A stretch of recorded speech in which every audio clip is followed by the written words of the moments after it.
am I? Shut up! I told you already! Having kids is such an important decision. We're just waiting for the right time. I used to be a middle school teacher. Every year, at the end of the school year, I would show Idiocracy to my class. At first, the students didn't care, but then the whole classroom would fall silent. I always told them, once everyone who knows how to use the internet properly passes away, this will be your future if no one is willing to take initiative and teach themselves. Nearly 20 years after its release, Idiocracy, a film that was once dismissed as a ridiculous joke about the future, is now being shown in classrooms as a serious warning. As more years pass, audiences are beginning to ask themselves, is Idiocracy laughing at us or talking about us? In a recent conversation, the cast of Idiocracy themselves revealed secrets that have remained hidden for nearly 2 decades. Have you ever wondered why a film that feels so prophetic was so difficult to even find by name back then? And you would never expect the haunting contrast that existed behind the camera. While Maya Rudolph was carrying new life in her womb, she was standing on a film set that portrayed a world sliding toward extinction. Let's begin by pulling back the curtain on the revelations from the cast of Idiocracy, 2006. Things that most fans never realised. 20. Luke Wilson reveals, Idiocracy is so prophetic it's frightening. I still remember sitting in front of the screen back then and laughing out loud because I was certain that a world where people water plants with energy drinks instead of plain water was nothing more than a joke.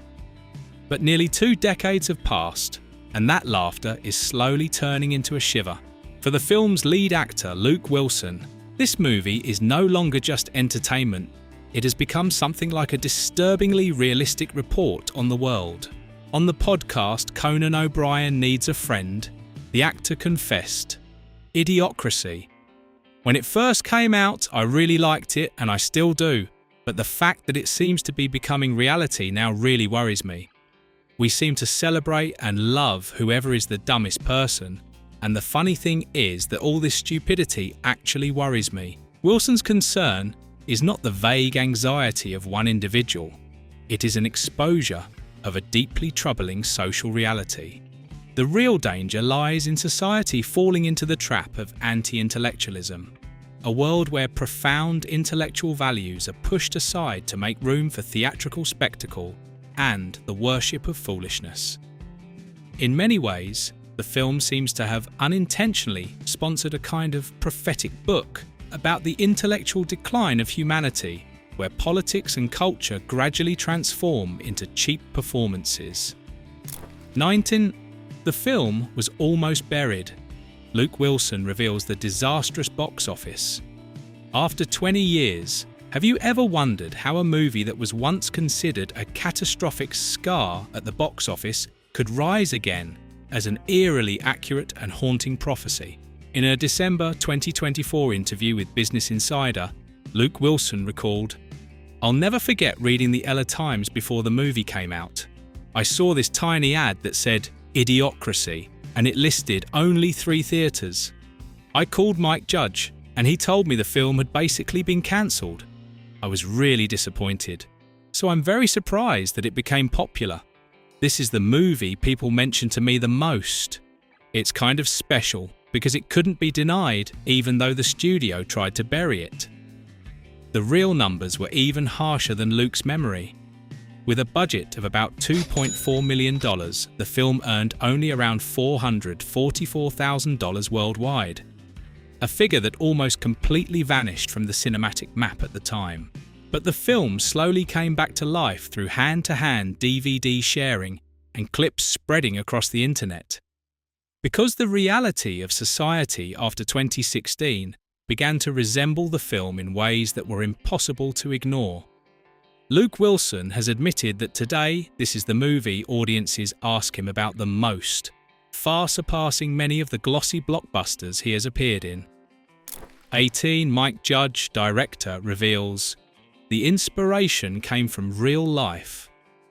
I still remember the bitterly ironic opening scene of Idiocracy, where the film compares two families, an educated couple who endlessly hesitate about having children until it is too late, and a foolish man who multiplies his lineage at an astonishing speed. At the time, it seemed like nothing more than an exaggerated hypothesis meant for comedy, but the truth behind it did not come from a screenwriter's imagination. It emerged from a moment at the so-called happiest place on Earth, Disneyland. While Mike Judge was standing in line with his young daughters waiting for the Mad Tea Party ride, he witnessed what he later described as a classic moment of anti-education. Mike Judge later recalled, "There was someone pushing a stroller behind me with two little kids, and another woman walked by with two kids as well. I guess they had some kind of issue before that, and then they suddenly launched into this argument full of profanity, like 'you bitch,' 'I'll kick your ass,' and things like that. They were just screaming at each other right in front of the kids. I was sitting there thinking, wow, the idea of Disneyland in the 1950s compared to now is really, that scene was not simply an ordinary argument. It looked more like a visible genetic consequence, where aggressive, thoughtless people grow in number and raise the next generation along the very same destructive pattern." 17. Maya Rudolph, the unsettling contrast. Pregnant during filming. There is a paradox behind the scenes of Idiocracy that few people know about. While the film portrays a dark future where humans reproduce wildly and foolishly, the lead actress, Maya Rudolph, who plays Rita, was actually carrying a real life inside her during filming. In the movie, Maya's character, Rita, a party girl, is chosen for the hibernation experiment alongside Joe. When she wakes up in the year 2055, Rita eventually becomes the First Lady and gives birth to intelligent children in the hope of saving the human gene pool. Ironically, throughout the summer of 2005 on set, Maya herself was also pregnant with her first daughter. To conceal her pregnancy, the costume department had her wear loose, baggy uniforms and carefully avoided side-angle shots. It turned her role into a living symbol. Even amid fears of society's intellectual decline, the values of knowledge are still quietly being passed on. Every time audiences rewatched the scene where Rita gives birth to the future generation meant to save the world, they are often stunned to realise that new life was already present in the frame during filming. Sixten Terry Crews, Brawndo, the energy drink that ruled everything. In 2005, the film imagined a future where intelligence had nearly vanished. In that world, Brawndo was not just an energy drink, it was an object of blind worship, a symbol of manipulation. With its meaningless slogan repeated endlessly, "It's got what plants crave," Brawndo convinced an entire civilization to irrigate crops with chemical drinks instead of water, leading to agricultural collapse and social decay. Terry Crews revealed that Brawndo, even though it was a fake brand, was basically a slap-in-the-face satire aimed at big corporations, and that's exactly what made Fox nervous. From a Starbucks that provides explicit services to Costco employees, greeting customers in a robotic voice with "Welcome to Costco, I love you," Mike Judge stripped consumer culture down to its absurd core. 15. The cast reveals the truth about Camacho, the ridiculous president. I still remember laughing uncontrollably in the theatre when President Camacho burst into Congress wearing a wrestler's bodysuit, holding a machine gun and screaming the slogan, "He's gonna fix everything." Luke Wilson once joked, "I actually think Camacho would be a great president. I mean, he really cares about people. He has compassion and wants to act. Looking at things now, he actually doesn't seem that bad." That comment feels like a slap to reality. Camacho resembles modern-day politicians of the social media era. Figures who rely on emotional crowds and massive rallies but often lack concrete action. To create a truly one-of-a-kind Camacho, Terry Crews pushed the character to the extreme of absurdity. A wrestler, adult film star president, shouting with a gun in hand, delivering empty slogans and relying on crowd emotions instead of competence. Terry Crews once said, What was wild is I auditioned for Idiocracy probably 10 times. and when I finally got the role, people were like, oh my God, this is going to be genius. The tragic irony is that reality today sometimes seems to copy the same stupid template they once used purely for comedy. 14. Mike Judge reveals Crocs, the shoes that arrived before their time. Are you surprised? One of the film's most unexpected prophetic details was right under the character's feet. At that time, everyone in the movie wore the same pair of perforated plastic shoes that looked both clumsy and bizarre. Audiences mocked the ugly design, seeing it as a symbol of laziness and terrible taste. But the truth behind the camera feels like a sharp slap in the face. Director Mike Judge recalled in an interview with Fast Company, "Our designer was trying to match the budget. At that time, Crocs hadn't appeared in the world yet. They were just a tiny startup. She showed them to me and I thought, oh great, those look exactly like ridiculous plastic shoes." She insisted, "These are so absurd, nobody would ever actually want to wear shoes like these." So I asked, but what if by the time the movie comes out they become popular? She brushed it off immediately. Are you kidding me? Just look at them. No way. Yet only 1 year after filming Wrapped, Mike Judge's nightmare became reality. Crocs exploded into a global phenomenon. From children to A-list celebrities, everyone seemed obsessed with them. 13. Mike Judge believed the actors were acting too stupid. You probably still remember the crowds in Idiocracy cheering and shouting with absurdly blank expressions every time President Camacho appeared. Director Mike Judge had to give one of the strangest instructions in filmmaking history. Act stupid, even more stupid than stupidity. Stupid at a cartoon level. Judge's goal was to create a society that was impulsive and crude, but still funny and harmless. Yet an ironic paradox emerged. One background actor suddenly began behaving inappropriately with props on set. Another silently acted out racist jokes during filming. Judge immediately cut everything and issued a stern reminder. We are satirizing empty stupidity, not cruelty or hatred. He realized that the line between a fool and a bad person was more fragile than he had imagined. By firmly removing those scenes, he ensured the film did not become cheap or vulgar, but instead remained a stark mirror reflecting the degeneration of human consciousness. 12. Terry Crews reveals, companies were angry about the satire. Even now, I still remember that awkwardly hilarious moment when a character walks into a gigantic Costco store and receives the lifeless greeting, "Welcome to Costco, I love you." Or the image of Starbucks no longer selling coffee, but offering hand job services.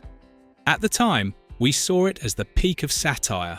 Yet few people knew those laughs were almost strangled by the very corporations mentioned in the script. Terry Crews revealed a bitter secret about why Idiocracy was practically abandoned in theatres. In an interview with GQ, he admitted with regret, "There were rumours that because we used real corporations as the punchline, they gave us permission because they thought they would get positive promotion. But then we turned them into this." He was referring to companies such as Carl's Jr., Starbucks and Costco being portrayed in an unflattering light, which angered them and reportedly led to pressure being placed on Fox. As a result, the film was quietly released as if the studio itself wanted it to disappear. 11. Mike Judge bringing Fox News to the audience when reality becomes worse. Do you remember the eye-straining news broadcast scene in Idiocracy, where anchors deliver the news while yelling and the screen is flooded with colourful charts and propaganda slogans? That ridiculous scene was not actually something Mike Judge invented. He simply placed a magnifying glass over what people were already watching every day on Fox News. Mike Judge shocked many when he revealed to the Los Angeles Times that he did not need to imagine the future very much. The visual language of modern TV news is already exaggerated. All I had to do was push it a little further by increasing the speed, the emotion, and the volume.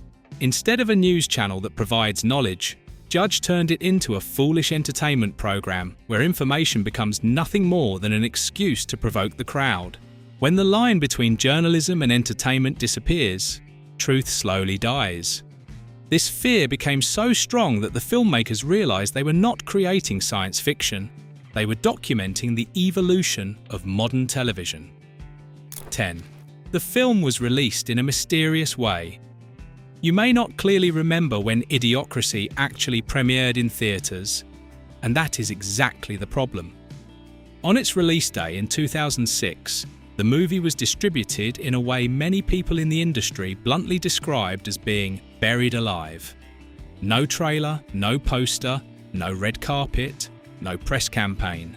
In an interview with the AV Club, Dax Shepard recalled the unbelievable strangeness of it all. Even in the rare theatres where it was shown, they didn't list the correct title of the film. I remember that being a huge problem. They listed it as Untitled Mike Judge Comedy on Fandango, so even people who genuinely wanted to see it couldn't find it. It was really strange. It wasn't because Idiocracy was a terrible film. Rather, it was part of a quiet campaign by 20th Century Fox to bury the movie, largely out of fear of offending the powerful corporate advertisers being mocked in the story. The danger of truth is that sometimes it is too brutal to be widely promoted. The studio's decision to turn Idiocracy into an almost anonymous film became the clearest proof of the message Mike Judge wanted to deliver. When money and corporate power dominate, the voices of knowledge and satire are mercilessly silenced. 9. Terry Crews calls it a documentary. It is strangely ironic that today Idiocracy is often called a documentary rather than a comedy, not because it was filmed like a documentary, but because its content resembles modern social reality in ways that are almost frightening. Many people, including the director and the cast, have openly acknowledged this. Terry Crews, who played the legendary President Camacho, did not hesitate to say, "In many ways, it has actually become a documentary." He explained that when people watch how politicians today argue with childish insults like, "Your mum this and your mum that," they suddenly realise, wait a minute, this is exactly like the movie. Director Mike Judge, the architect of this insane world, also made a bitter joke. "I'm not a prophet, I just miscalculated by about 490 years. Originally, he set the story in the year 2505, believing humanity would need half a millennium to become that idiotic. But reality struck back harshly when modern society took less than 20 years to catch up with the absurdity, anti-intellectualism, and performative politics he once imagined. 8. The President's RV, number 28000. You might feel a chill when you take a closer look at the number 28,000 quietly placed on the license plate or rear of the vehicle. This is not just a random number, but a subtle and deeply satirical detail from Mike Judge aimed directly at the ultimate symbol of American power, Air Force One. In reality, 28,000 is the tail number of the Boeing 5C-25A aircraft used by US presidents since the 1990s, a symbol of advanced aviation technology and national prestige. By transferring that symbolic number from a supersonic aircraft to a clumsy, over-modified motorhome, the filmmakers perfectly illustrated the decline of a society where the skies no longer belong to knowledge and excellence, and power has been reduced to loud performances on the ground. 7. Luke Wilson. Unforgettable quotes in the hearts of fans. You probably still remember some of the famous lines from Idiocracy. "Welcome to Costco, I love you," or "It's got what plants crave." The first time hearing them likely gave audiences a strange little shock. In a humorous segment with Conan O'Brien, Luke Wilson once made a desperate request. "If you're going to quote lines from Idiocracy to me, please give me a warning first." He shared that fans often suddenly attack him with classic lines like, "Ow, my balls," in public places. These memes have become so widespread that Luke joked he always has to mentally prepare himself, especially when walking into Starbucks, hoping that fans will not ask him about the hand job services from the movie. The danger of a comedy becoming a cultural icon is that the line between fiction and reality begins to blur. Luke Wilson has realised that no matter how many serious roles he plays, audiences will always remember him as Joe Bowers, the only sane man in a world obsessed with energy drinks. 6. Dax Shepard reveals, "Frito Pendejo was not originally meant for me." At first, director Mike Judge invited Owen Wilson to play Frito Pendejo, the clueless lawyer who guides Luke Wilson's character in the year 2505. It was supposed to be a reunion between the two real-life Sayi brothers, but after 6 weeks of preparation, Owen Wilson unexpectedly withdrew. That last-minute change completely altered the dynamic of the film. In the emergency situation, Dax Shepard was brought in as a replacement. Instead of playing the role in a traditional comedic style, Dax chose a completely straight-faced and serious performance. He treated Frito's crude dialogue and extreme stupidity as if it were part of a deep, tragic drama. That seriousness created a powerful comedic collision. The dumbest character believes he is behaving with the greatest correctness. Dax Shepard blended into Mike Judge's absurd universe so perfectly that audiences forgot he had only been a last-minute replacement, turning foolishness into something that felt almost instinctive and natural. 5. Maya Rudolph reveals the debate about the film's narration. Back in 2005, in the earliest versions of the film, it was actually Maya Rudolph herself who recorded the entire satirical opening narration. With her calm and authoritative voice, Maya created a very convincing introduction to the world of the year 2505. However, after the test screening, executives at Fox made a surprising comment. They felt that a female voice made the bleak future sound too pessimistic and negative. They feared that Maya's sharp tone would make audiences feel uncomfortable rather than amused, to soften that end of the world feeling. Director Mike Judge eventually had to re-record the entire opening narration with the male voice of Earl Mann, a voice commonly heard in American beer commercials and sports broadcasts. 4. Ow My Balls is no longer just a joke. You probably still remember the fictional hit television show where audiences go wild simply watching a man repeatedly get hit in his most sensitive areas. Looking at today's reality, where epic fails videos flood social media, we suddenly notice something disturbing. These clips are extremely short, require no language and no depth, and rely entirely on instant reactions to someone else's pain or humiliation. Suddenly, we realize that Mike Judge was not exaggerating at all. He was simply sketching our future 20 years in advance. When society begins to prioritize easy laughter based on ignorance and humiliation, the line between satire and real life officially disappears. Even Luke Wilson has hinted that society itself may be slipping into a collapse of awareness. When the dumbest content spreads the fastest, we may unknowingly be signing the contract that sends the world straight toward the year 2505. 3. 20th Century Fox licensed the Brawn Dough brand. The ultimate irony is that the boundary between film and reality truly collapsed in 2007. At that time, Redux Beverages partnered with Omni Consumer Products to turn the fictional drink into a real product. A bright blue energy drink with extremely high caffeine levels was released in shiny yellow cans with the exact legendary slogan, "Brawn Dough, the thirst mutilator." Although the real-world Brawn Dough stopped production after 2010, its existence left behind an uncomfortable lesson. We were no longer laughing at foolish characters on screen. We were actually holding and drinking a product that symbolized our own cultural decline. 2. The Surgeon General warning. A joke with meaning. In the world of idiocracy, even health warnings are idiotized in an unexpected way. If you pause the frame during the Tarleton's cigarette advertisement, you can spot a hidden detail that satirizes the collapse of both the medical system and language itself.